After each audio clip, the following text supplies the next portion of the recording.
All right. All right. All right. Second time's a charm this morning, not third time. Can you hear me? Yeah, I can hear you. Welcome, Alvin. Good, good. Thank you. Thank you for having me. Thank you. Yes. So let's jump right into it. Why don't you talk about your organization? Okay. Again, my name's Alvin Williams with eBuilding Concepts located in Tampa, Florida. And I started my business, eBuilding Concepts, back in 2015. And I started out being just a 3D computer CAD modeler, um, estimator, and also 3D printing. I added that to our services in 2016, Mhm.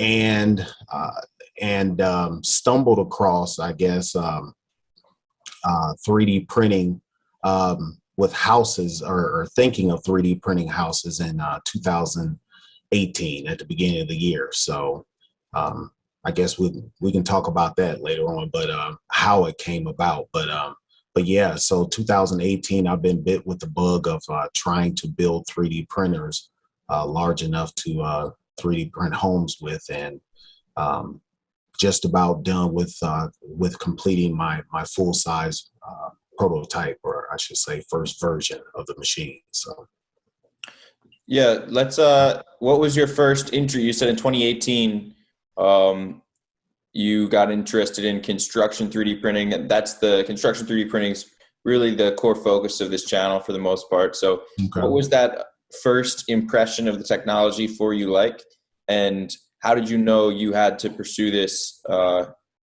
yourself? Okay.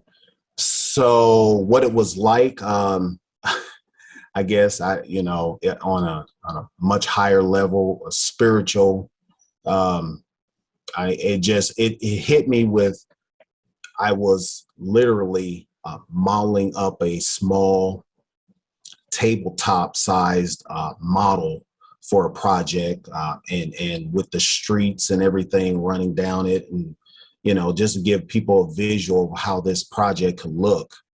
And as I was watching my 3D printer in my office create this miniature home, and staring at the process, just being fascinated with how you can layer things with a 3D printer. Sure.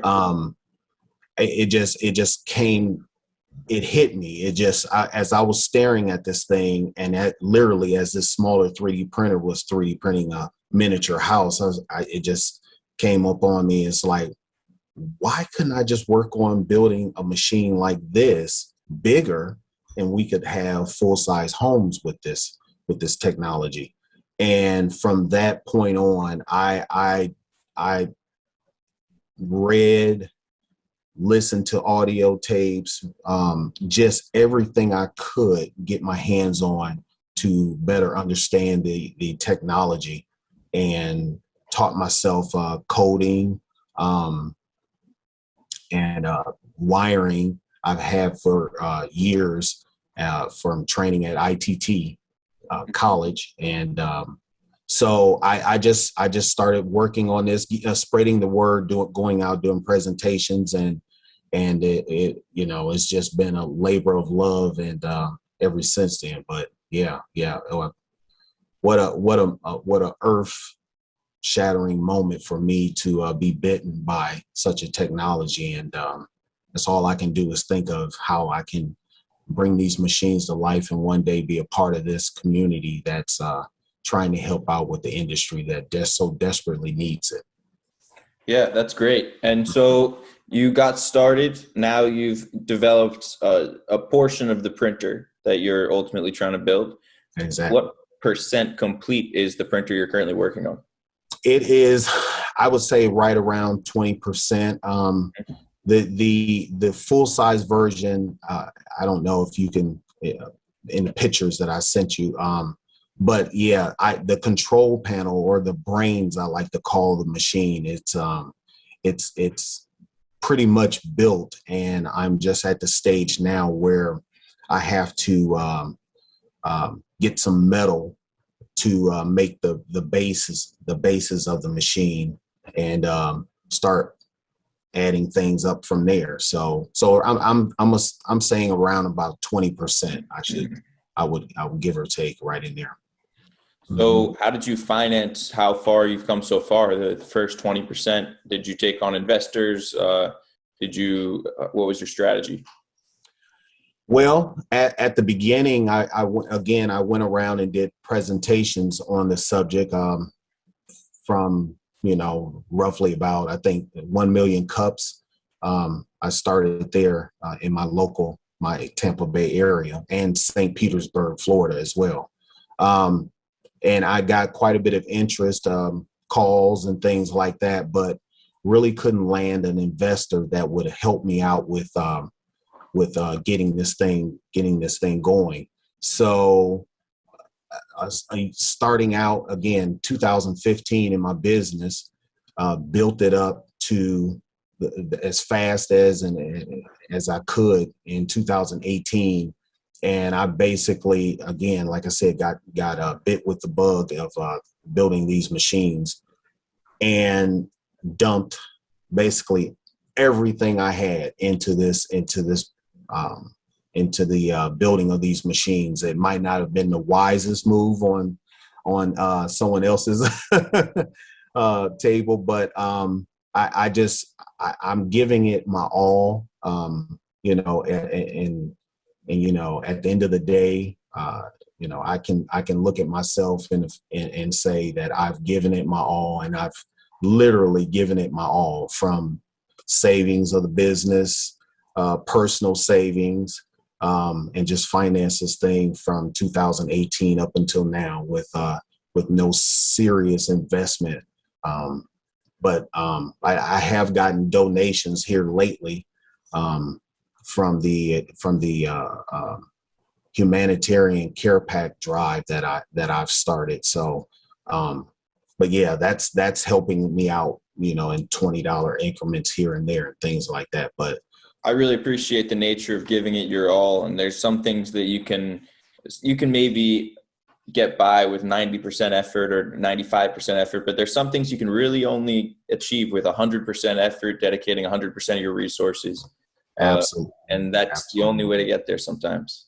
Absolutely. I'm a plug out or shout out to a Shark Tank watcher. I've watched countless of episodes of that show in hopes of one day maybe landing a spot on that show. But I can vividly remember a lot of the sharks saying that, if you're part-time on whatever it is you're trying to build, and, part-time over here with working or doing whatever else, that's not, that was always like a no for them. So I just took that to heart and just said, you know what, they're absolutely right. If I'm not focused on this 100%, then I'm not giving it, what it definitely deserves to make it happen. So that's what I've been doing ever since 2018.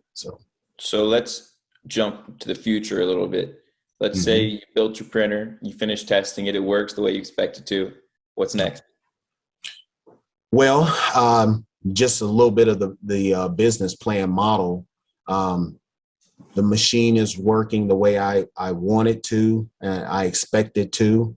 On a personal level, just having some family members that are going through the housing crisis that we're currently in. Housing, there's a big shortage of houses. So I would like to hopefully plan or team up with a developer, and make some communities that people can actually afford. And also creating jobs. I would like to actually manufacture this machine and have it operated with personnel under the business, to make sure that things are being done the way it should be. So creating jobs with it definitely is in the foreseeable future. And I know people talk about an exit strategy.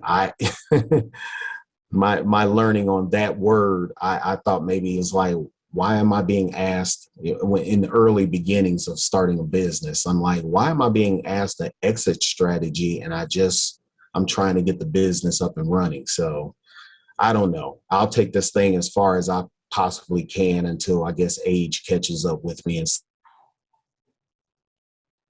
say, sit down or go do something else. But right now it's we're in a crisis. We're definitely in a housing crisis, and I'm going to do everything I can to try to help out with that. Okay, that's a great plan. Mm-hmm. Mm-hmm. What's the big issue is most of that plan is dependent on the concrete printing making building houses cheaper, Mm-hmm. which is something, I mean, I've been traveling to all these different 3D printed buildings and meeting so many people involved in the industry. One Mm-hmm. thing I really would like to see that nobody's shown me is evidence of the costs in a 3D printed house.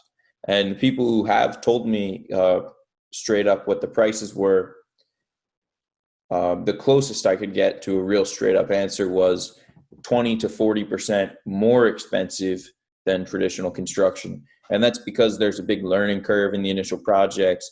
Things Mm-hmm. don't always go the way you want them to in the first try. Just like with regular 3D printing, you do a new model. Sometimes you need to print it twice. Maybe you need to make the print bed more sticky or adjust your temperature parameters. But things happen and they drive up costs. Even if everything went perfectly, big issue is the material cost is substantially more expensive than traditional concrete. Maybe that's due to the small batch sizes it's being built in. Maybe if there was bigger batch sizes, then you could get cheaper concrete. But at the moment, nobody solved the puzzle of how to use 3D printed construction to truly build affordable housing. Unfortunately, we see the 3D printed houses being built are being sold as premium products at or above typical market prices. Absolutely. I definitely understand why that information might be difficult to obtain. And the best, I guess, additive I can say to that is, as an estimator, going back some years, as I was an estimator for one of the largest home builders in the nation, and being able to properly estimate is a skill, a art, just as much as a skill. It's an art, and I would definitely say you have to understand building at a certain level, almost to the point where you have to have been out there, like I have, starting out as a builder, being out there, understanding how things are assembled and put together, and then to use this technology to turn around and figure ways of how this machine can make things cheaper. You have to, I guess that in a sense, you have to have been on the battlefield to understand estimating. We're at a level that I feel like I'm at, and to be able to fully understand how this machine could possibly help out with the whole thing. We have the numbers, we've calculated the things out, and it shows black and white on the paper, at least, what this technology can do and what it can save. And we're just trying to get the machine built now to prove it out. So yeah, and having estimating experience is extremely valuable, I would say, pursuing this industry. absolutely. Maybe, I mean, that's a really unique background for somebody building a concrete printer. Or any building Yeah. for that matter. Container homes. I remember years ago, someone saying to me that container homes and tiny homes was the next big thing, more efficient, faster and things like that. But when you really break down the calculations as to what it takes to build per square foot, that's one of my key things I try to educate people on, is understanding what things cost to you per square foot. then you're more able to compare apples to apples. And once you're able to iron down all your costs and then divide it by your square footage, do that calculation, then you truly see how much things cost per square foot, and there you have it. And So I guess based off your estimating experience, mhm.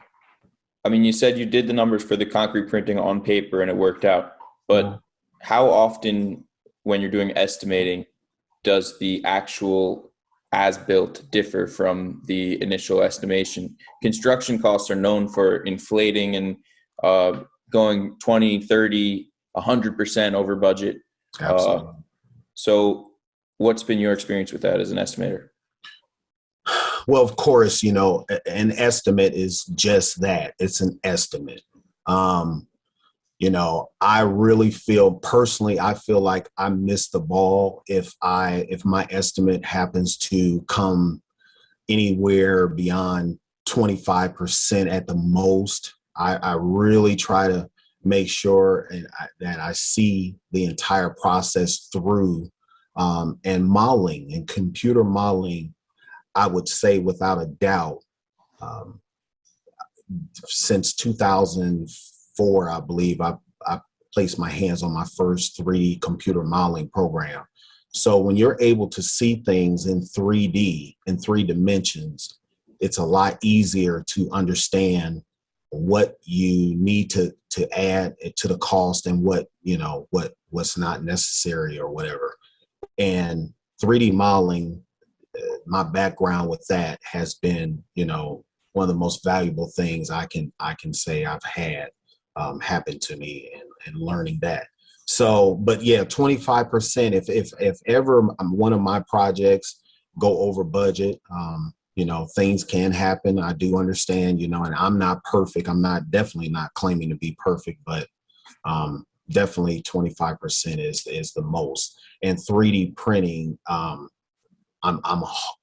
for the most part, if everything's done just as planned, considering I do go through the entire process of modeling this a project out in the computer first, I don't really see anything beyond that. What's your material cost in your estimate? Well, it's if I don't have the file pulled up, or I'm not sure if you can show that or whatever, but I do have a calculation basically outlining all of the material cost, all of the labor costs broken down in sections.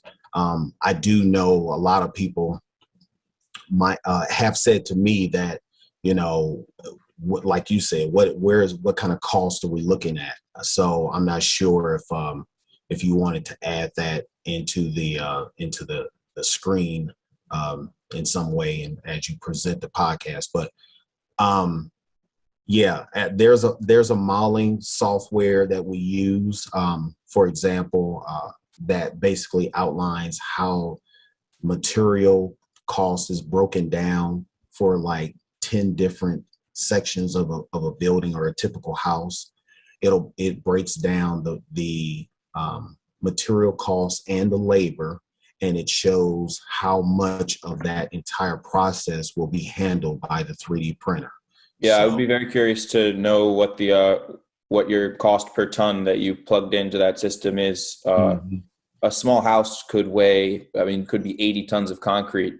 absolutely. And the concrete mixes they're using now cost between 500 on the low end to $1,000 a ton. A ton. So Yeah. if you're dealing with 80 tons of concrete, that's at least 40 to 80K of material cost. And if that's just your material cost before labor, before the slab, before your electrical, plumbing, getting everything to the mains, we're talking now in the hundreds of thousands of dollars, which is, depending on the region, not low end affordable housing.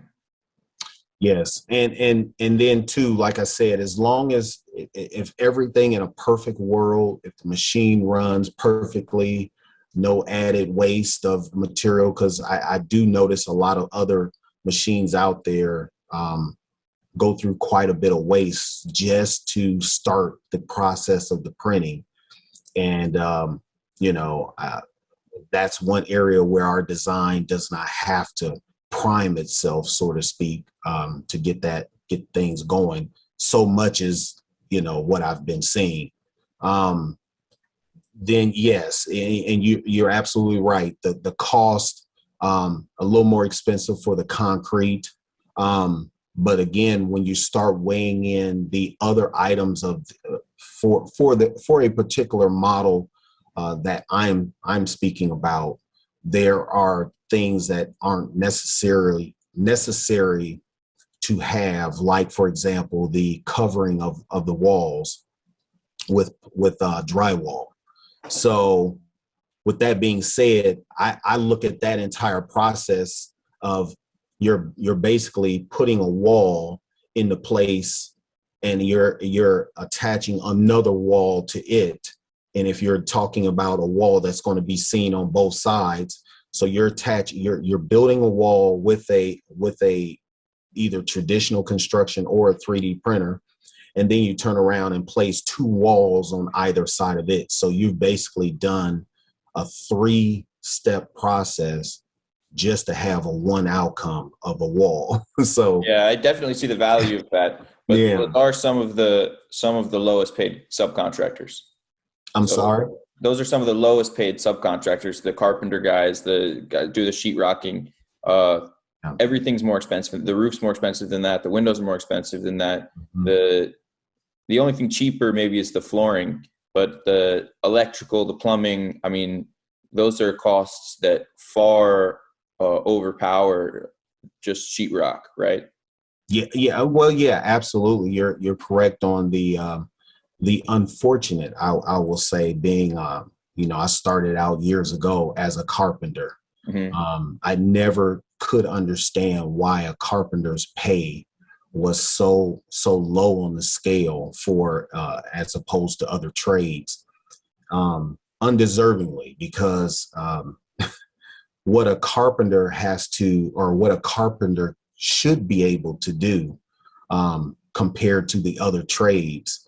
A carpenter has to do can do everything from setting doors to building fences to decks, you name it. And you know, as far as their pay is concerned, it's definitely not to par. I believe and I feel that is changing. Um, but yeah, it's definitely the drywallers don't get paid as much as they should. Really, the entire industry is suffering from a not getting paid what they should, and you know, it's, you know, that's a whole nother subject. But yeah, just eliminating those things like the drywall, because it's 3D printed and you got a wall there. Painting, if you tint the concrete, it will, you know, what's the sense in painting the wall after you tint the concrete? So that's another added bonus that e-building concepts plans on doing is adding paint to or adding or tinting the concrete. So you're eliminating another step there. All those things add up and then would ultimately bring the cost down. So that's where we're hoping to be able to benefit the industry the most to make housing more affordable. Yeah, I think it's an unfair expectation sometimes is placed on estimators because a lot of things are outside estimators' control, and a good estimator is basing everything off prior data, right? And Yes. so if something changes, like you're building a house out of a lot of steel, and the cost of steel triples overnight for some crazy reason, there was like a flooded coal mine in China or something, and all of a sudden aluminum is expensive. Like that's could have crazy cost increases, but it's not the estimator's fault. They never could have predicted that event would have happened, or uh, the best estimating based off all the best data in the world could still fall short sometimes and have issues. And I guess coming from a construction background myself, I never uh, expect numbers to be reality until the project is complete. Everybody's been paid, and you can truly get that cost by square foot number that you were talking about. You can only really get that number at the end of the project, because even if there's a couple weeks to go, you never know, it could change before the end. And that that beautiful number for comparison is only available to you really at the end in its truest form. Absolutely. Absolutely. Yeah. I couldn't have said it better. Yeah. At the end of the day, it's the only number that's the most accurate is the one that you can tally up at the end of the project. So, you know, yeah. So the experience, of course, trying to use as much data as you possibly can available to you out there to give you the most accurate estimate you possibly can. Of course, that definitely has a big part to do with it. So, but yeah, you're absolutely right. It's at the end of the day, it's things can happen. But I would say I would add to that as the industry as a whole, and even before pandemics and things like that, has not been, very accurate. Let me just say that. For the most part, for the length of time that estimators have been used, and it's always it's almost funny to me now, but it's really not a funny matter. To see some of the estimates come in for large projects, and then see millions upon millions of dollars afterwards being added to it for things that should have been caught. And Yeah. it's I'm not going to name any names, but I've worked with I worked with quite a few companies, and yeah, definitely it's not the estimator's fault 100% of the time. Yeah. But yeah, there's also things that are done in the field that unfortunately skilled labor might have missed and threw in a cost somewhere that unfortunately I have seen incidences where the contractor clearly screwed up, but just to cover his tail, he decides to make it seem as if like it was something that they didn't catch in the beginning of the project and try to add it in there some kind of way. So all those things add up at the end of the day. So it's it's a juggling act, so to speak, to make sure all that runs smoothly. Yeah, that's a major challenge. Another thing I want to ask, based on your estimating background, were you estimating for a specific region, construction in a specific region? Yes. Well, starting out, I actually small town Indiana. That's where I started my first construction business. So I learned a lot of code requirements and things. Actually, as a builder, not just a carpenter, builder's license. And I learned a lot of the code requirements for the snow. Interesting story too, that I was tested. I never forget the testing facility where I went to get tested. They actually traveled from Tallahassee.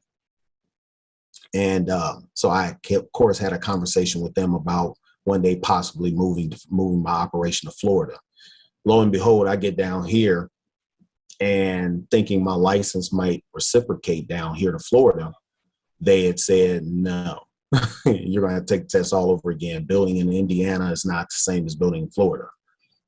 So, a few years later, getting to learn the area down here in Florida, took the exam and passed it with a high enough scores to, they told me to practice in Miami-Dade or Brevard County, most hurricane prone or hurricane strictest code requirements for the area, for the country. So yeah, I'm proud of that. And, like I said, the estimating side of things, I've worked, done estimating projects for Lennar Homes, David Weekley, D.R. Horton, Homes by West Bay, I believe it's called, Indiana.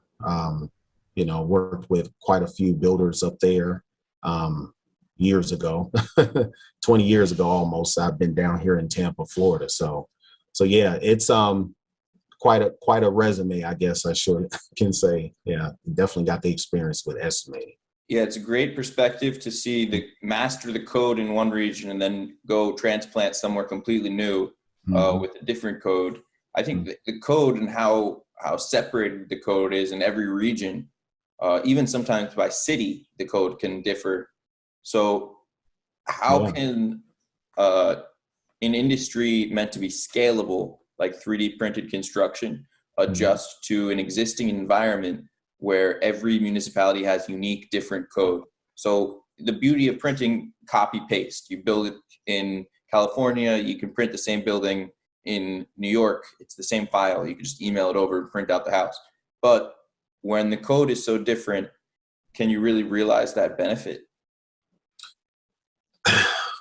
Again, the understanding that I have with how the building code is written, and a lot of it is understanding how it's engineered to stand up. Again, pulling off the experience and the training I have in college and pursuing my architectural engineering degree. So when you combine all of those talents, um, it might on the surface, it might seem really difficult, but I do see a way that you could possibly just take that same file and just move it around. The only challenge is to us is, and it's really not a challenge for it's to reach out to the engineers. Is going to basically stamp what's going to be erected. If as long as you got that engineer to willing to stand behind what's being constructed, and two on top of that, it's really, to me, 3D printing is for the most part in construction and doing construction the way we plan on 3D printing walls. It's already being done to us. It's just called, it's being used in with a different material. For example, when you're making a concrete wall, you typically you build a wooden wall on both sides of that and you fill it with concrete. Um, Now that's, and then it's stripped away after you pour the concrete inside or in between the walls, and that's called a lost form Mm-hmm. art. And with that now being done with a 3D printer, and you're just, with our technique, we plan on filling that wall up with concrete. Um, and you know, you got a structurally sound wall that at the very least can conform to whatever the modeler on the computer comes up with. You can make that happen, and there's no added cost to it typically, other than just telling the program to just make a wavy wall as opposed to a straight wall. Mm-hmm. So again, the benefits of the 3D printing process are just, I mean, in so many ways, just outperforms in other areas or other techniques that I just can't see any other way in the future we can get on top of this without 3D printing. So do you think that some of the bigger companies that have raised like millions of dollars and completed a bunch of projects, do you think they're printing at a cheaper cost than traditional construction right now, just keeping it private to themselves for the most part, the details? I don't think they're keeping it private. Maybe uh, to me, it's always been really challenging to explain just how the process works, let alone trying to add the numbers to it. I you know, if they are printing and just keeping the added cost to themselves, or the savings, I should say, to themselves, um, you know, then that's the model that they're choosing to take. Because I really don't see how this technology um, could possibly cost more than the way we're doing things now. I really can't. I cannot see any way. Unless, again, if I'll say this about e-building concepts from the very beginning. I talked about doing this in a way that can save money for the working people to actually make homes affordable. And as with God's willing, I do plan on keeping that in the business model, and it will stay there.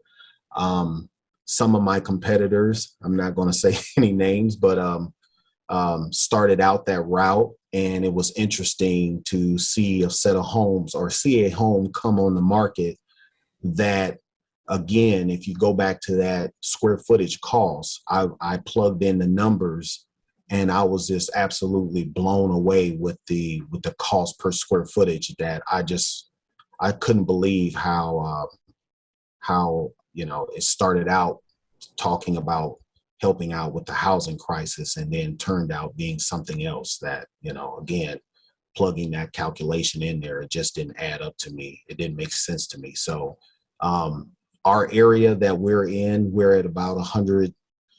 It depends on a lot of things, location. I'm sure you heard, but the cost per square foot in Tampa, Florida right now is about $170 a square foot on average.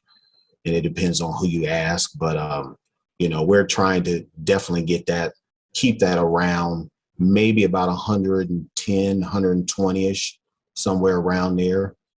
Again, that's crazy low. Yeah. It's definitely doable.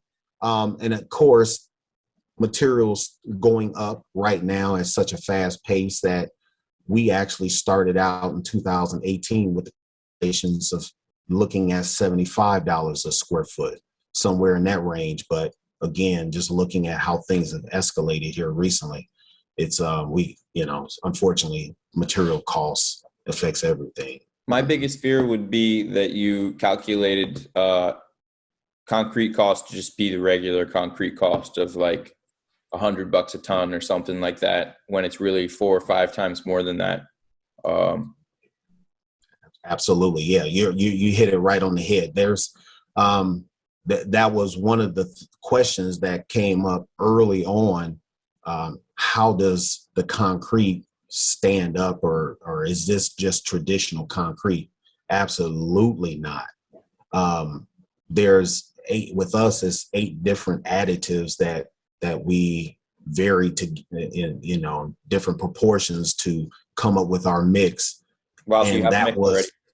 Yeah, that was developed in-house as well. So we have our own mix and proprietary mix, and there is still some fine tuning that we would like to make to it. But for now, the prototype machine that we have that's running a lot of the same equipment on it that the larger machine would have, we're hoping to really dial in on just what type of mix we need in order to get this thing the way we want it to look. But of course, the final adjustments to that won't happen until we actually get the full size machine running, and therefore we can really tell how this machine is going, or how the material will be deposited out of this machine. At the moment, are you working on your own? Do you have a team? You're looking at him. You're looking at him. By the grace of God, Jared, I have taken on some things that I never could have possibly imagined. With just having the concept at the very beginning, I thought that I would have a team of people that I can point at and say, okay, you're concrete, handle it. We need it to look like this. Your robotics, handle it. We need to look like this. Your administration, do this, market it, and you money, you accountant, you CEO, you just name it. You're all the hats that I've had up to this point. I wouldn't put it on my worst enemy trying to start a business and create something so mind-boggling to me like this, and get it up and running. So it's definitely been a journey. Yeah, that's relatable to me. I mean, you're spread out more than I am with the materials and the software and the hardware, but I'm a one-man show too, and it can feel pretty overwhelming at times. But what's Absolutely. the what are the things you need most to advance at this stage? Well, I am currently, I live in a townhome right now myself, and that's my office. Hmm. And now in the back of it is my workshop.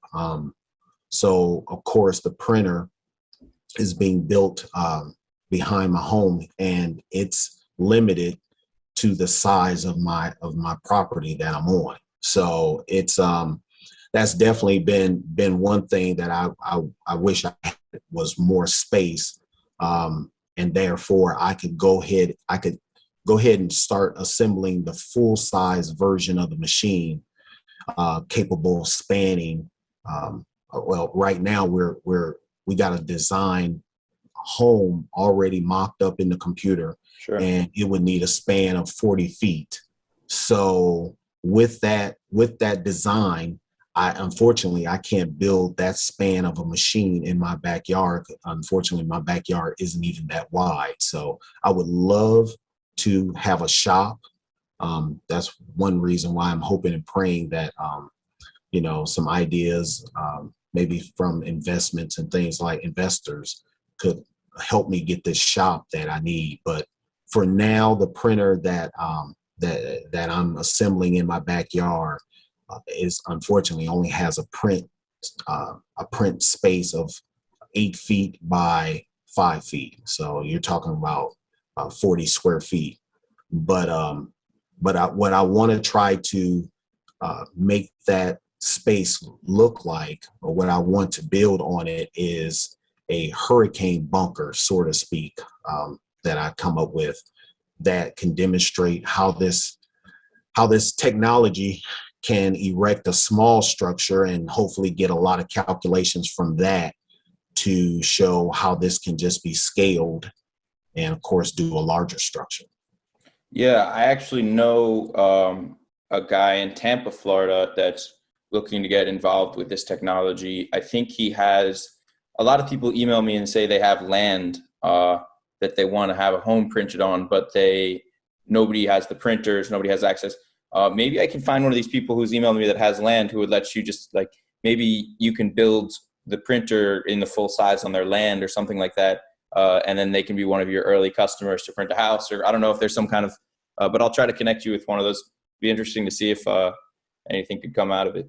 Absolutely, Jared. That would be phenomenal. I mean, just to have the land necessary to build this full size printer on, and of course have that that person be the first. I mean, absolutely, it that would answer a lot of check off a lot of my boxes as Hmm. far as getting this technology up and running. So absolutely, absolutely. Thank you for that. Yeah. So what else would you? Let's say you got the land. What else would you need next? Well, the building, of course, I would build a symbol. And it's interesting that I would say 75% of the machine can be built in the back of my property. And and that too added a few other interesting designs that I have for the machine, being that I have no way of leaving the back of my property through a gate or anything like that. It forced me into designing a machine where it could literally be taken apart in really large chunks and transported through a standard 3 foot door.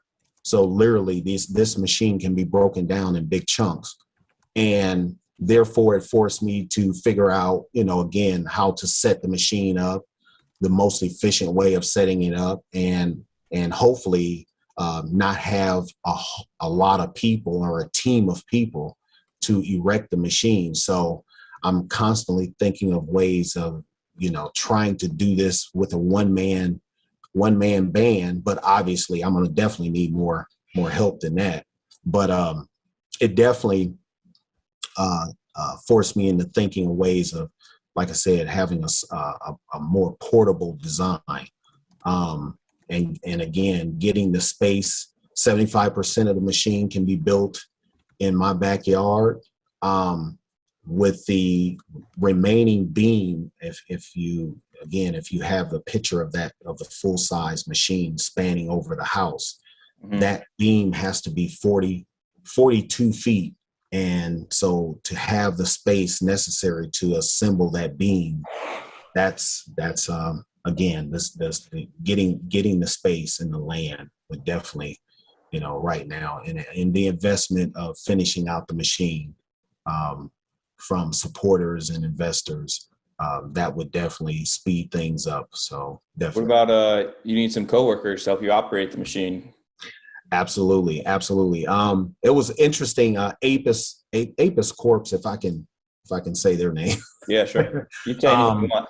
Yeah. All right. So yeah, Apis Corp. I remember seeing a video, I believe on your channel, where they had described how they had got the world's largest property done or building done, and they only used 3 people. So that was one of the calculations that I had to come up with early.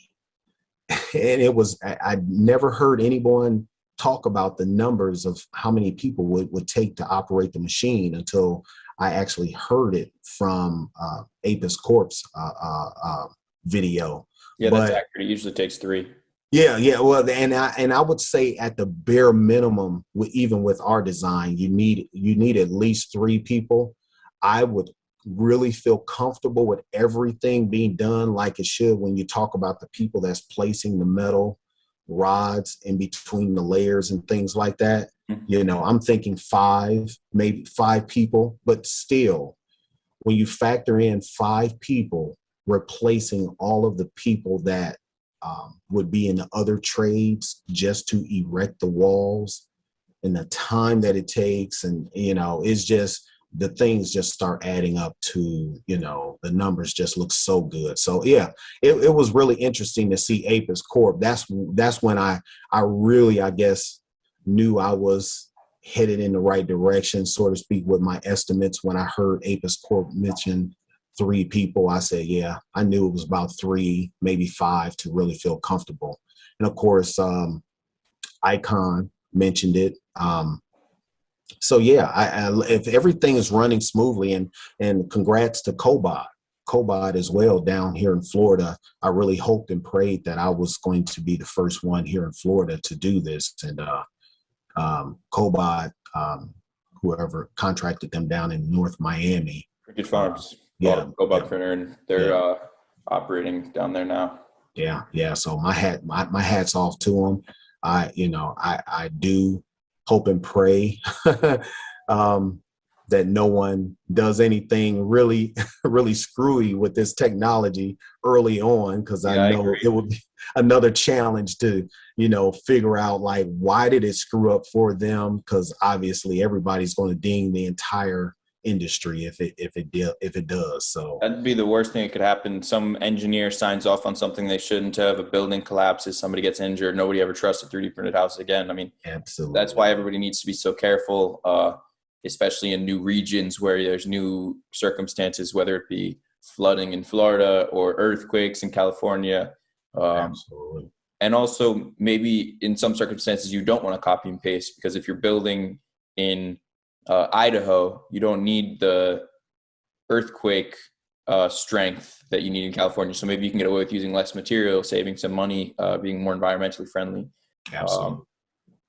It's really custom solutions for every region, which, I mean, I think it can be overcome just with data over time. When you have projects done in every region, because it is all digital 3D modeling, if people are willing to share that information, then it can really be grown upon. Otherwise, I think it'll end up more like the construction industry now, where everything's fragmented and companies operate in one code zone or a couple code zones, but they specialize in that region.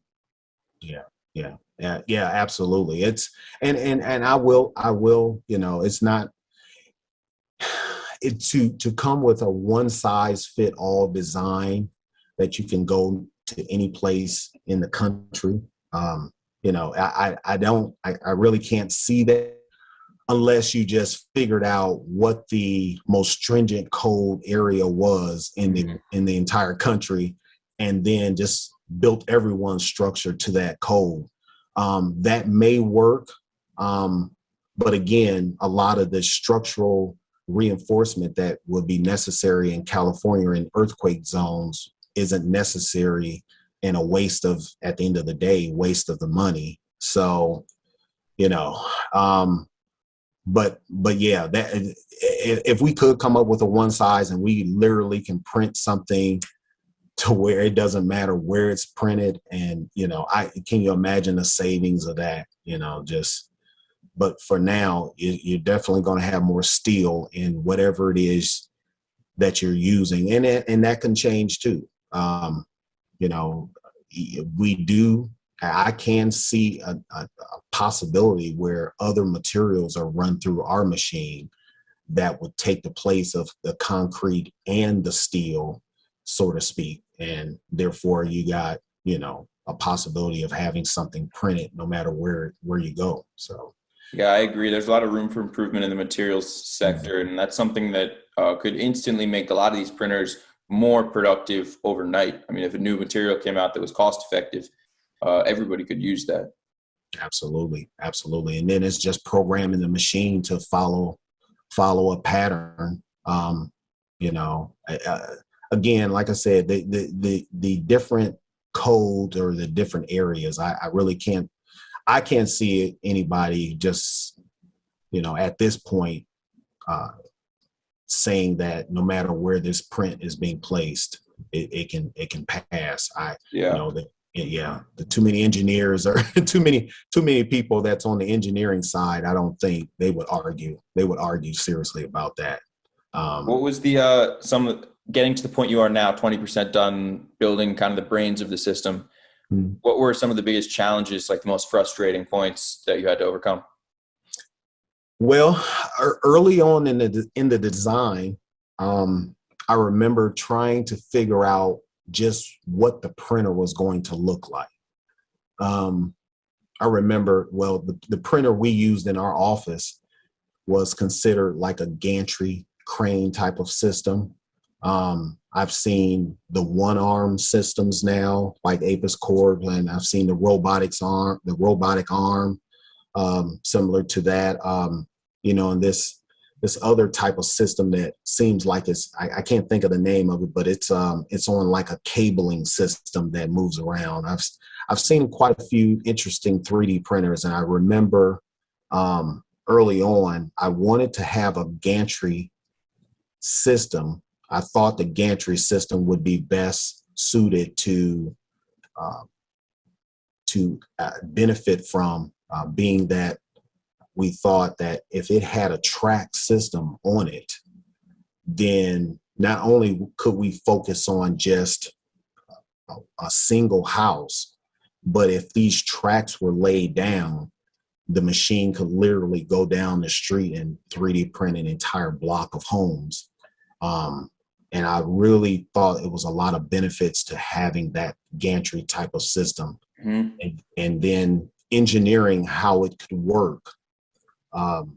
After, coming up with the idea of a gantry crane and then having the horizontal beam move up and down and be in synchronous motion with the other side of the machine, it's, that presented an entire thing of challenging levels that, we're proud to have overcome and think it ought to work.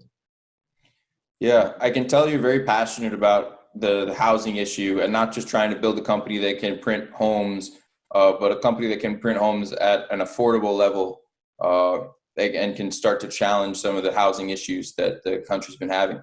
What makes you so passionate about that market specifically? Well, again, on a personal level,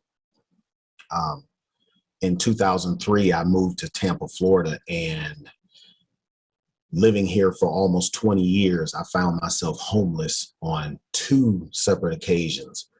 And I do vividly remember the struggles of what it takes just to try to live in the city I call home, and uh, moved away, over 1,000 miles from my born and raised city.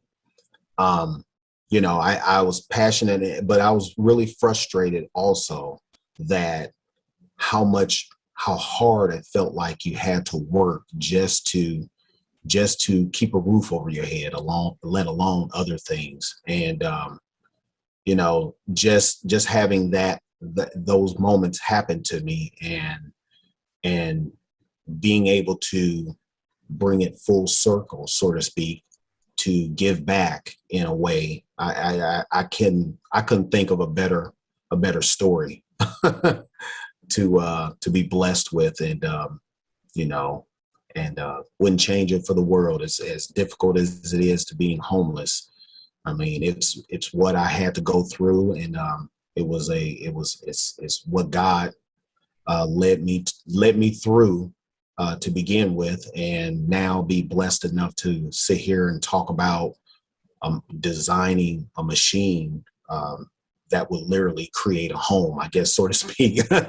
If I can't think of a better thing to have at my disposal, if I ever found myself without a home, then I could just whip out a machine and just do, and next thing you know, I'm 3D printing a house. It's like, Yeah, that's incredible. yeah, That's it's an incredible story. Yeah. Mm-hmm. And I can tell you don't seem like the kind of guy that would end up in that situation because of substance abuse or something like that. Can you talk a little bit about what led you into that circumstance and how you pulled yourself out of it?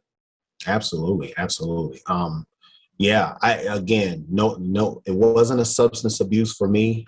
I literally worked for a large prime contractor at the time down here in Florida. And all of a sudden, I'm saying all of a sudden, but it was definitely not planned. I get called in the office, and I was told that I was not performing as well as they would like to have seen. After giving me a raise for 6 months ago, I got a raise, and was told that I was performing extraordinarily well. Moved me up in the company, or at least educate or sign me up for programs to teach me how to be a better superintendent, so to speak, for the company. And 6 months after that, I was terminated. Then add to that, I had a personal injury, falling down a set of stairs at my apartment complex I lived in. Mm-hmm. And so now I had no job, and I was injured. And that led to a snowball effect of me not being able to, no one wanted to hire me. I literally showed up at an interview shortly after losing my job, and they questioned my arm being in a sling. I literally was like two days, I think, or 3 days later, I lined myself up with a job. And when I was told no, after that injury, or after being told no by that employer, and then again, it was a snowball effect. No one wanted to hire me. I had a case that was ongoing, so if anybody did hire me, they wanted to see me drop the case and come in sort of clean slate. So the attorneys weren't doing a good job of taking care of the case. And all of a sudden, I'm placed on a sort of so-called a blacklist for apartment complexes because I got evicted from my apartment. So,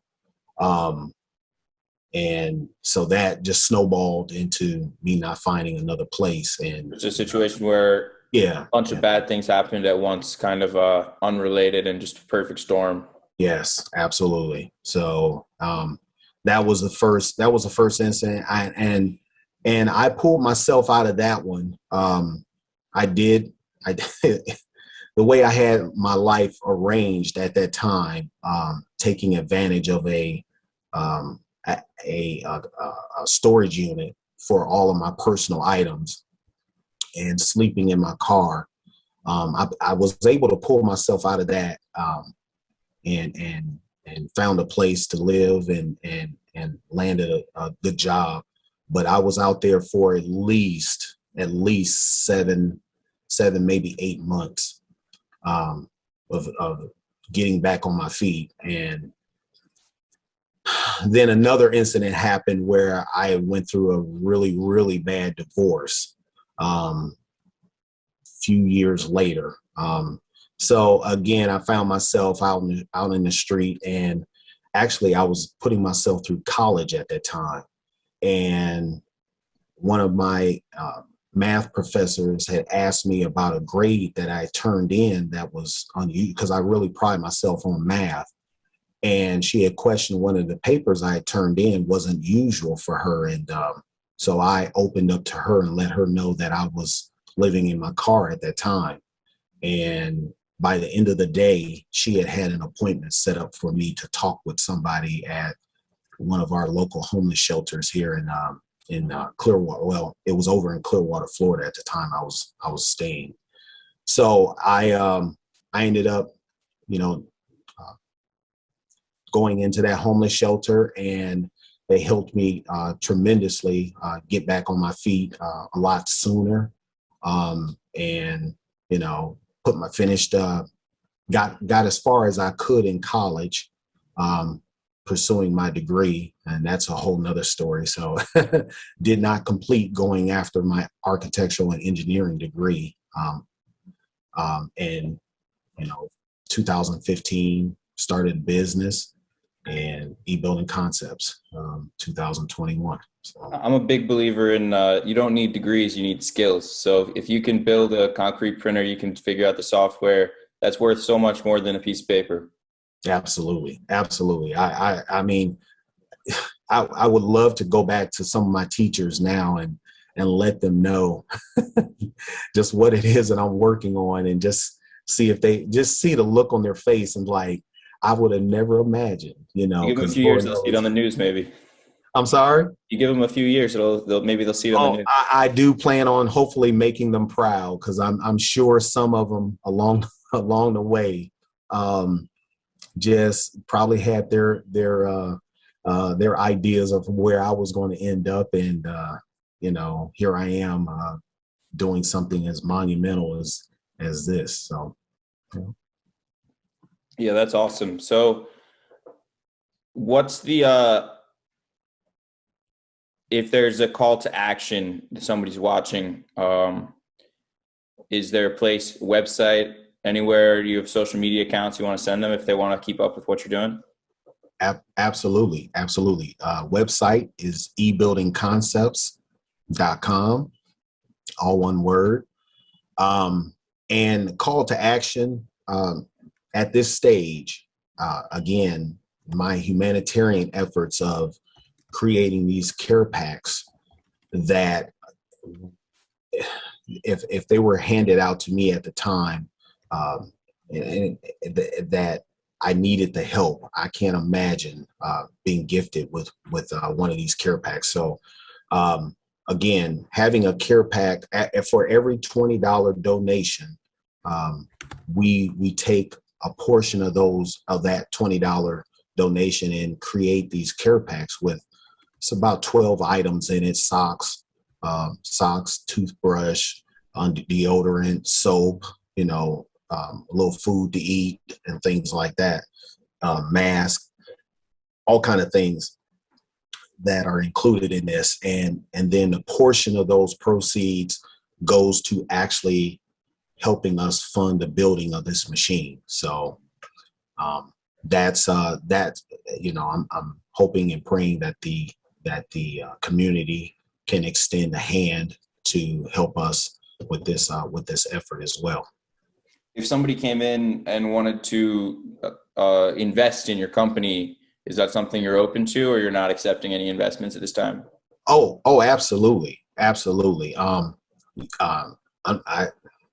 Unfortunately, I guess, for lack of a better word, I am 100% owner of this technology in my company.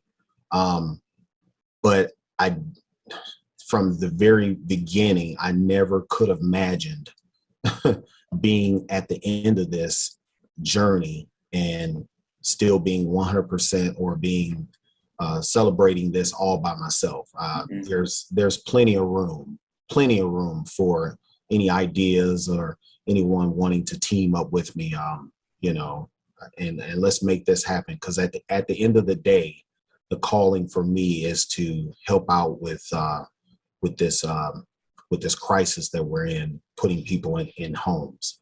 So that's my main motivating factor. Yeah, I think that's excellent. Let's jump way ahead in the future now, say Okay. 5 years, 10 years in advance. You're now not only printing homes, but you're concentrating on manufacturing printers, putting homes everywhere, maybe even outside America. What does that world look like 10 years down the line when this industry is mature? Oh my God.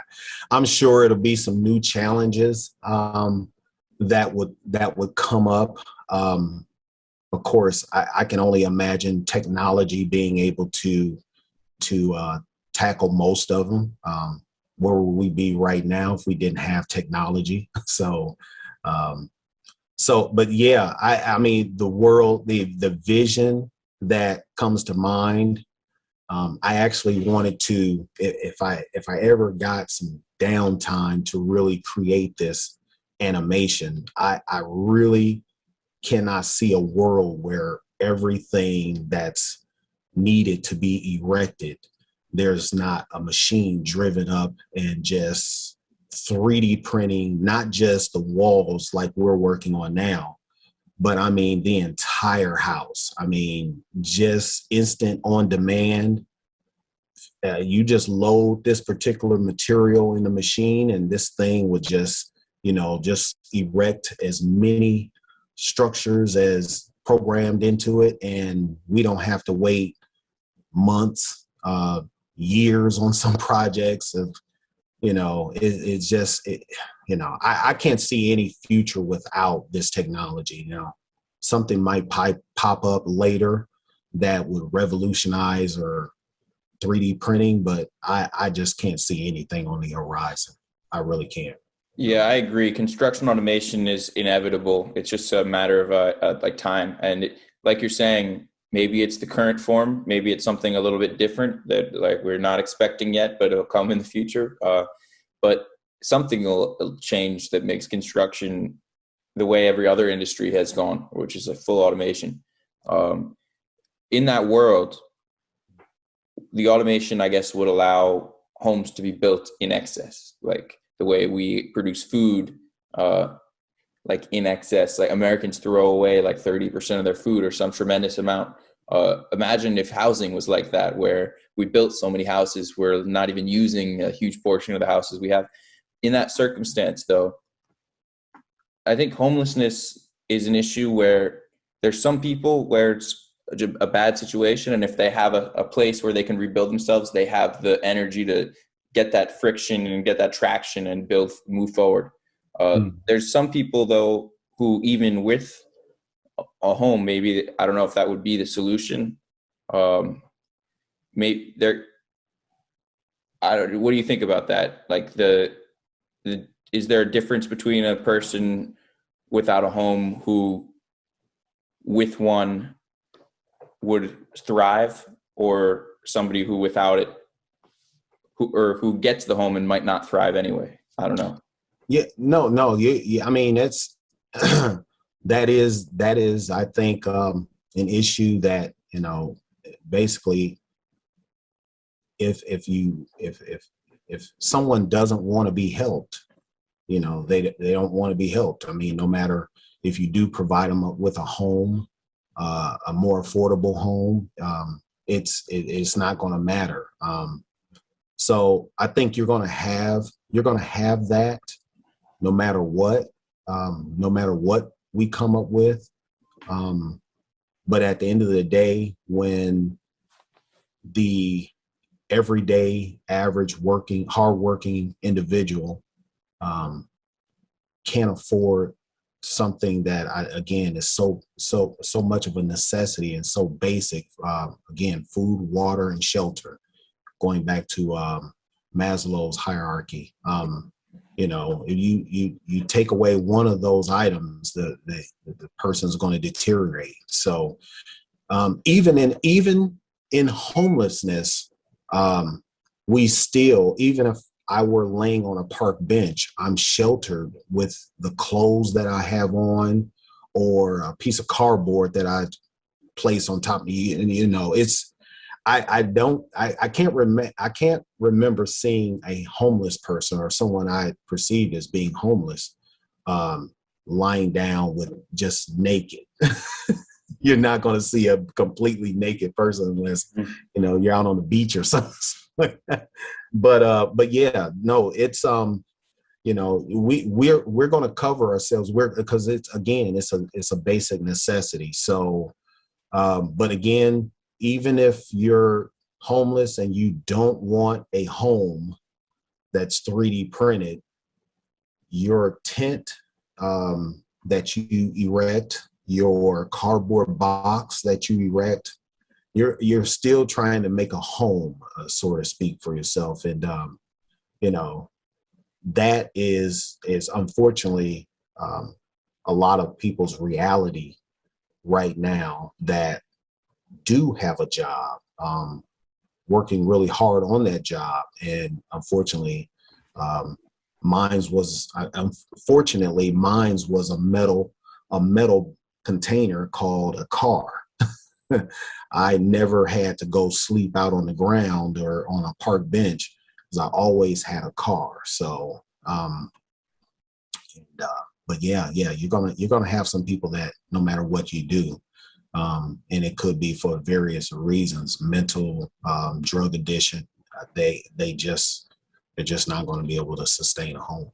So how do you, in a situation where you print tons of homes, have excess housing, how do you make sure you're helping the right people? Well, I do pray to have a team or someone that can assist me on making sure that the help goes to the right people. But the way I look at it from an estimator sense, it's basic as supply and demand. You're still going to have extremely rich houses out there to buy, or I should say extremely costly homes out there to buy. And you're going to have, a little more economical or some fixer-uppers. This technology, I can't see, let me say this, I can't see in 10 or 15 years down the road, we still don't have homes that are being fixed by that are being built right now. They're still being maintained, so to speak. So 3D printing is no way going to turn this market overnight into all houses being 3D printed. So there'll still be a need for the worker that goes in and fixes up the older homes, but to even begin to catch up with where we need to be at nearly a 5 million deficit in just the United States. It's crazy. It's crazy to me that we're not trying to tackle this better than the way we have been. So. Yeah, I agree. I don't know how many homes there are total in the country, but I got to imagine somewhere in the couple 100 million. But 5 million is only like 2% of that. So it wouldn't take a huge number of the total homes being printed to be these, like you only need 2.5% more homes than we have now. Like you're saying, even if all of those were printed, which would never happen, there's still the other 98% of the homes built the traditional method. So all the traditional contractors doing fit outs, having to replace all the roofs all the time, even on the 3D printed homes. I mean, I think like part of what you're getting at is there's not a huge fear of 3D printing taking away jobs. It's going to create new opportunities, and there's always going to be the old opportunities still around. Some people just won't want a 3D printed house. So some people still want log cabins. Exactly. No, you're absolutely right. It's such a small percentage right now. Like you said, even if all 3D printers were to run at their maximums, you still couldn't. This pendulum is started to swing in the wrong direction for so long. I mean, that'll be an interesting calculation for me to sit down and come up with, as far as how many printers of mine would it take just to keep up with the population growth just in the United States. It would take such an astronomical amount of printers, so this thing is still gonna swing badly until we come up with something that starts swinging or keeping up with the population growth, and then starts going to the good. I mean, if you can imagine that day. Yeah, I mean, if you can print 2 houses a week, that's about 100 a year with one printer, which is ambitious, but in the future, maybe that's possible. Now, times 1,000, you're at 100,000 houses a year. 10,000, you're at 1,000,000 houses a year. 10,000, so times 5, if you have 5 million, 50,000 printers you'll need. Exactly. So, I mean, we can only pray for a day that, we just see a bunch of our printers all over the place. Every place. I picture it just like you see a Caterpillar machine. You see one of our printers just buzzing away in the background, just erecting a bunch of homes. But maybe you don't need to print all 5 million homes in 1 year. Maybe you could do 10 years and just build 5,000 of your printers over the next 10 years. Exactly. It's still good with us. I mean, I think that's achievable. If Tesla can come from the ground in 10 years and build 2 million units, why can't your company build 5,000 in 10 years? That's absolutely. It's just a matter of just scaling it up. And if it starts out good and it performs just as intended, why can't you just scale it? I mean, it's as simple as that to us. And I can't wait to see the additional features that I want to add to this thing that would make it to where it can operate on any terrain, possibly 3D print other features instead of just the walls. So yeah, that's the future for us. We definitely see AI. That is one area that I can't wait to sit down and learn more about, to where this machine can literally learn itself and be able to navigate itself in ways that have to be programmed by us now. So yeah, it's an exciting field. There's certainly going to be certainly progress, and who knows where it'll come from. The hardware, the software, the materials. I think the materials is one of the things, like I said earlier, that could happen the fastest. Like, it could just be overnight. Somebody figures out how to make regular concrete printable, and then all of a sudden every concrete plant in the country can supply 3D printed concrete, as opposed to the special small size batches they're dealing with now. Absolutely. So it's that's definitely one of my earlier goals was to hopefully get a concrete engineer on board. There's a couple of videos that I've thanks to YouTube, and I think even one of them popped up as a suggested video after I was visiting your website.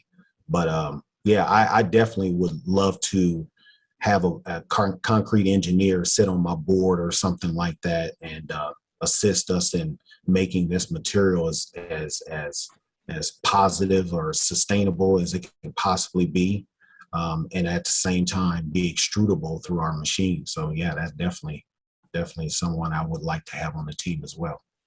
What's the best email for somebody to reach you at? I could be reached at eBuilding or EBC LLC. That's E as in E Building Concepts, EBC LLC at yahoo.com. Yeah. And I'm also on Twitter, Yahoo. There's plenty of videos out there that I've placed as well, showing my printer in action. So the small scale printer or renderings? Actually, both. It started out as renderings, models, and but as far as videos and things that are concerned for the green machine, I don't know if I've talked about that one, but that will be our material delivery. That's what we call our material delivery system. Mm-hmm. And that machine is just about. I'm actually painting it right now as we speak. So that machine has proven itself functional and does what I expect it to do. The first prototype, I like to call Billy, is the smaller version of our 3D printer, 3D printing system, and that system was built just to validate the speed of the mix and things like that being tested out. And of course, the final version or the full-size version is we call Bill. And all this Bill stands for Building Innovation Layer by Layer, by the way. So yeah, that's how we come up with that name. So, but yeah, there's plenty of video and data out there on the processes that I've encountered on building this. What's your Twitter? You know what? I did create a couple of them, and I actually had someone help me out with trying to brand me or get me rebranded. So let me pull that up real quick and make sure I give you the right one. Yeah, sure. So my Twitter account would be EBC LLC 3D. EBC LLC 3D. 3D at EBC LLC 3D. That's what it's highlighting here. So all right, I just followed it. I'm looking at some of the posts now. All right, thank you. So so yeah, that again, if you were to Google or go on YouTube and type in e-building concepts as well, you would find the business pop up in some videos of various things throughout our services that we supply to the public. So, and are you doing much small scale 3D printing these days?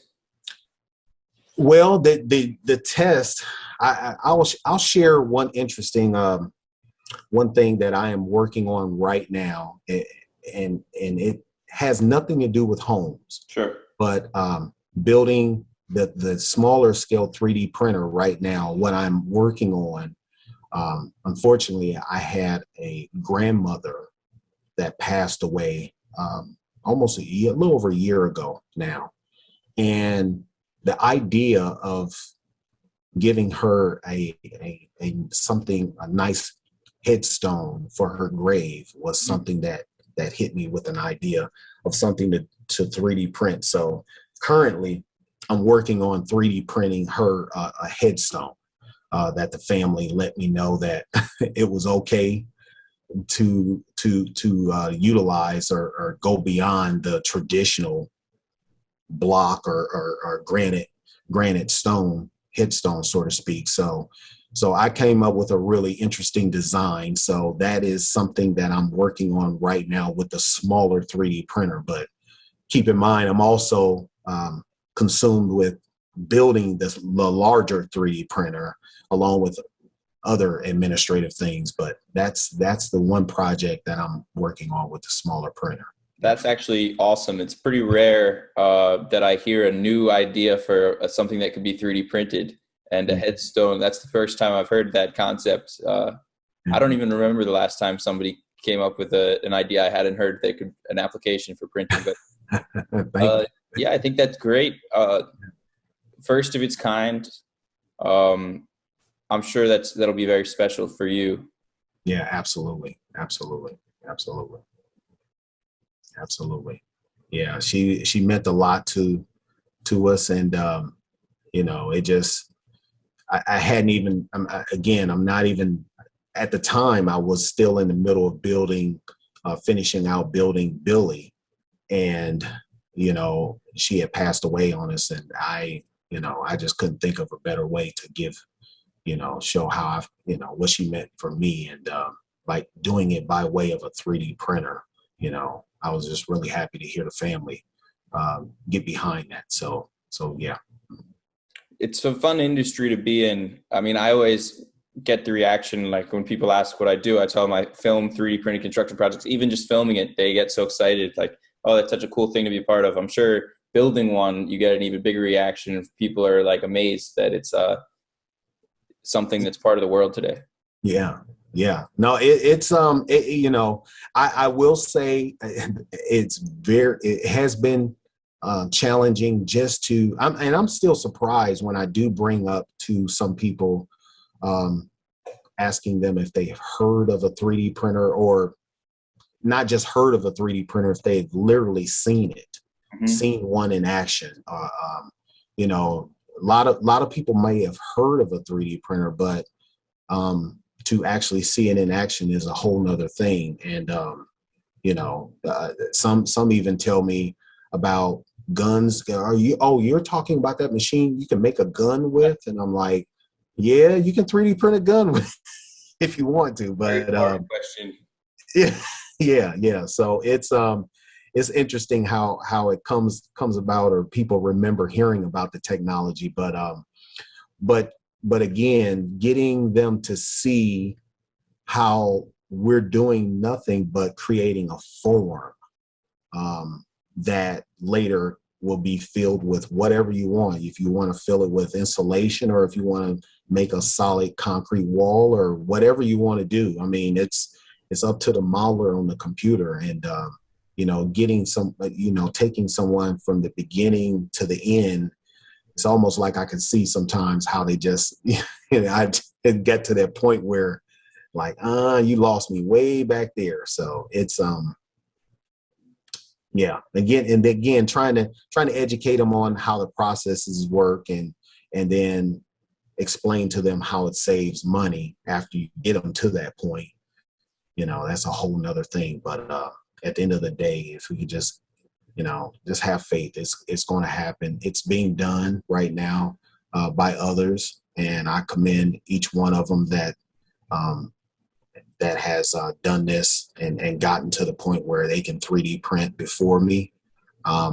Again, my hat is off to them. I just hope and pray we can get to that level as well, and be able to do something in this industry that is definitely hasn't changed much over the years. So.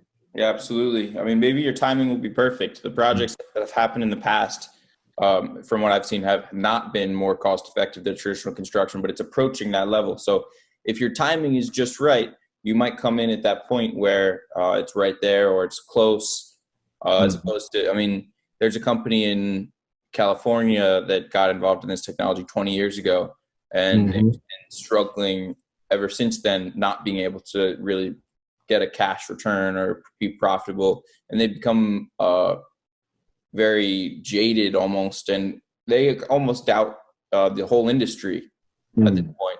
But it's better to have new blood that can come in with a fresh perspective and build on what's happened in the past, because they've already made progress. You don't need to start from complete scratch. You've seen what other people have done, and you can build on that with motivation, like a fresh motivation. Absolutely. I mean, I search out information on this topic. I don't care if you succeed at it or not. I mean, I would definitely say that's been a big part of me learning this, just digging up information on it, and seeing past failures, some things really interesting. And I can just give a plug out to what I saw on your channel not too long ago for the first time. The gentlemen that were 3D printing, I think in 1936 or something like that. Yeah. The real first 3D printers. Yes, that was, man. I was blown away with that, man. I was like, wow, this, it brings me back to someone has said to me that really, truly, there is nothing that's never been done under the sun. It's just somebody probably tried it on some level, but they just didn't capitalize or commercialize it or something. But when you threw that video up, I felt good about it, and I was just like, man, why couldn't it have been me? Why couldn't it have been me with that technology? His But timing was here I wrong, am. though.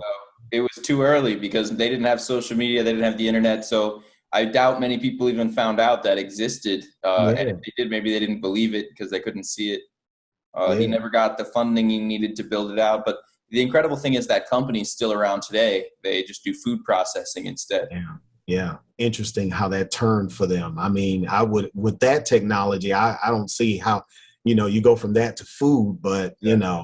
it's, again, you're absolutely right. The way the technology we have now to get the information out there probably would have changed everything for them. But yeah, I might, again, kudos to you for finding that video. Cause I was like, wow, I thought I had seen it all. I mean, I literally thought I had scoured the internet of any and all things 3D print. I need to give the credit for that to Oleg Popov, who shared that video with me a year ago.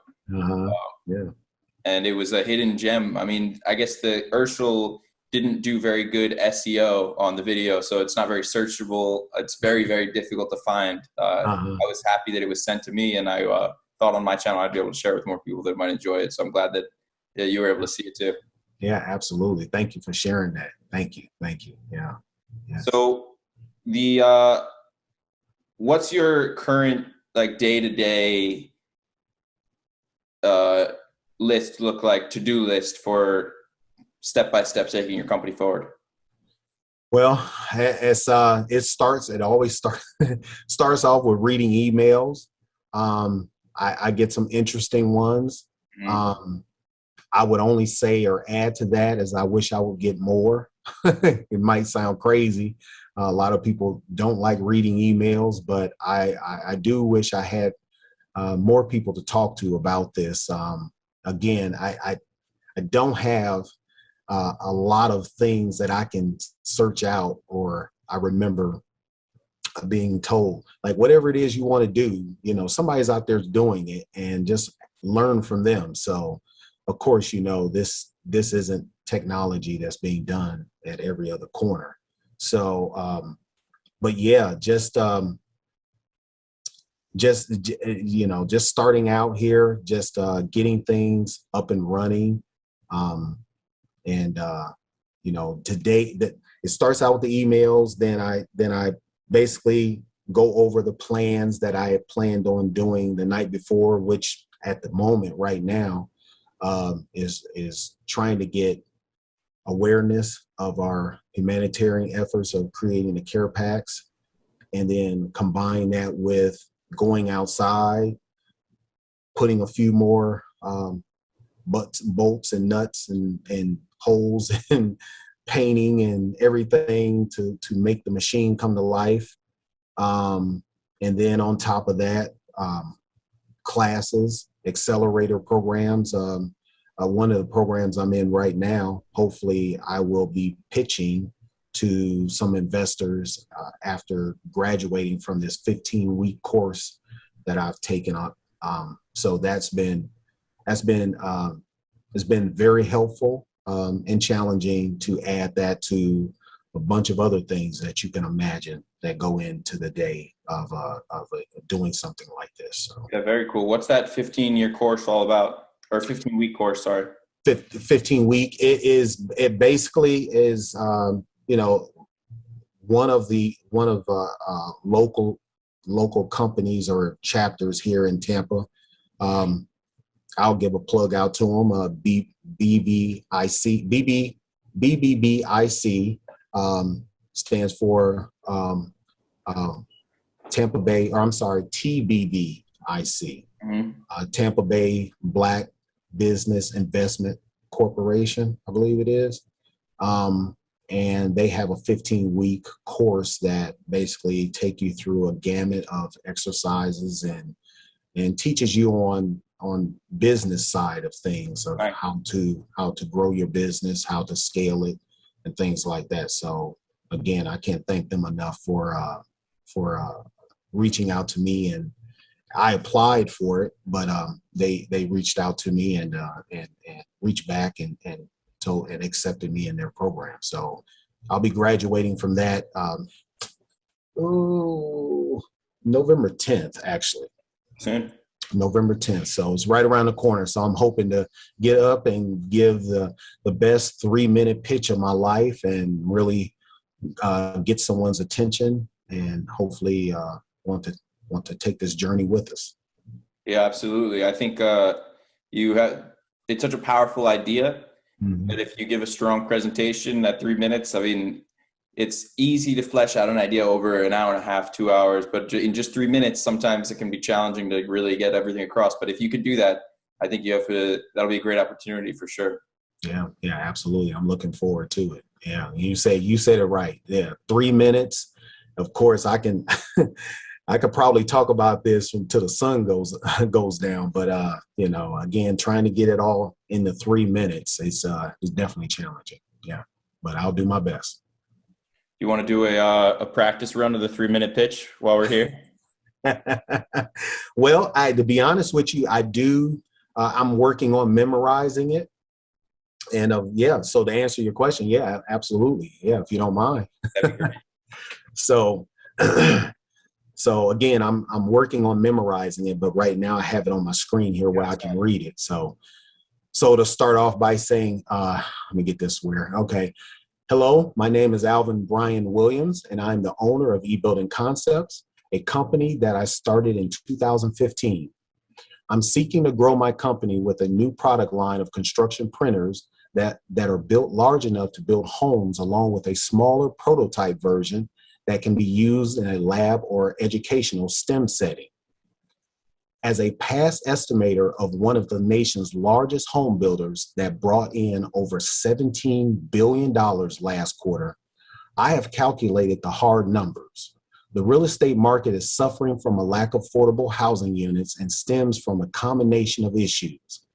These include a dwindling labor force with an average age of nearly 50 years, building material shortages, along with Mother Nature's disasters that are destroying anything in its path. The construction industry has not kept up with the technological changes available to combat the nearly 5 million home deficit our country currently is facing. BILL, which stands for Building Innovation Layer by Layer, will be our full-scale 3D home printer that we will contract out as a service to other builders and contractors. The program modeling necessary to run our printers will come from our in-house 3D modeling department. eBuilding Concepts will also provide the required manpower to set up and run the machine on site to ensure the 3D printing operates as intended. A prototype we call Billy was designed to test the concrete printed material and speed of the print to ensure the best print quality. Billy also has the capability of being mass produced for educational purposes and STEM programs. Our first customer using our machine will be a home builder / contractor or learning institution for our prototype. That customer will experience a reduction in cost of building materials by 30%, significantly reduce construction waste, reduce the overall time of construction by 30% or more, and reduce the calculated required labor force to construct by 55% or more, which also reduces the chance of injury or fatality on the job. As an advocate for the homeless, I seek the help of my friends, family, and community.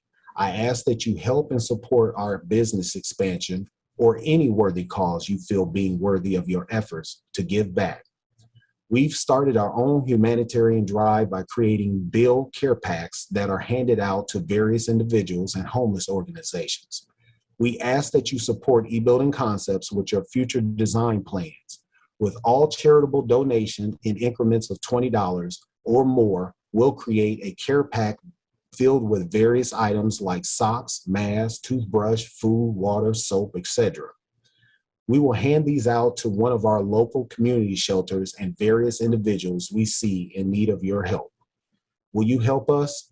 My name is Alvin Brian Williams, and I'm the owner of eBuilding Concepts. I thank you for your time. Wow, that was great. And almost exactly 3 minutes too. Oh wow, wow. You know what? That I think I can do it a little quicker, but I was worried that I would, go over 3 minutes. They told me it was going to be a hard stop if you're not done at 3 minutes. So I was hoping to be right close to it. So Yeah, I didn't have the second clock up, but I was looking and it started at around 11:26, maybe towards the end of 11:27, and then it ended at 11:29. So all uh, right, cool. give or take some seconds, it was about perfect. And I thought it All was right. great. Communicated everything really clearly. Um, Yeah. maybe you could add, I don't know if you mentioned that construction is one of the biggest industries, like $1 trillion industry. Mm-hmm. Uh, Mm-hmm. people like hearing that. Okay. Well, thank you. Thank you. I would definitely, I mean, this was condensed. I started out reading, and one time I think I was like, oh my God, it felt like 3 minutes, but I was actually like 5 minutes. I was like, Yeah, okay, what can I cut out? What can I cut out? But yeah, definitely. I appreciate that input. Yeah, absolutely. Absolutely. cool, man. Is there anything else we can talk about today? Um, no, again, I would probably I can venture off into so many Feel things. free to. Yeah, but no, I think I hit everything. That again, just trying to get the point across that I wish to God I had the rich uncle or or a family member that could help us out with this, but at the end of the day, I am confident that I will find the right individual, the right avenue that would help me and get this thing up and running. So, I can do my own little part in helping out with this matter that we're in. But yeah, no, e-building concepts. I'm on the web and and also just to put a plug in for additional services. Again, if you're in need of architectural plans, if you have a set of plans and you would like those plans estimated to figure out how much material you're going to need. If you have a model that you would like to have 3D printed, and, and of course, maybe I failed to mention earlier, the drone that we use to effectively communicate where our models are going to be placed on in its surroundings, Nice. so to speak. So we also incorporate the drone 3D scanning technology. And I failed to mention also the virtual reality goggles. So once we create that model, we can put on a set of Oculus goggles and we literally can walk around in that model and see how things feel to us on a whole nother level, of course. So, so yeah, but that's making sure everybody knows about us. So we're out here, Tampa, Florida.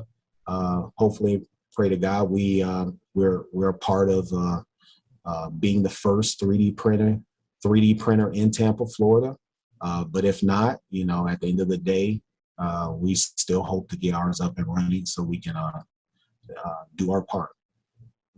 Awesome, man. Well, thank you for joining me today on this call. I really appreciate you taking the time to explain some of your business, telling me the story, and also showing the personal side of your story. That's something that a lot of companies don't do. They just keep it strictly business. They don't talk about themselves, their own background. So I really appreciate your willingness to open up about that kind of stuff as well.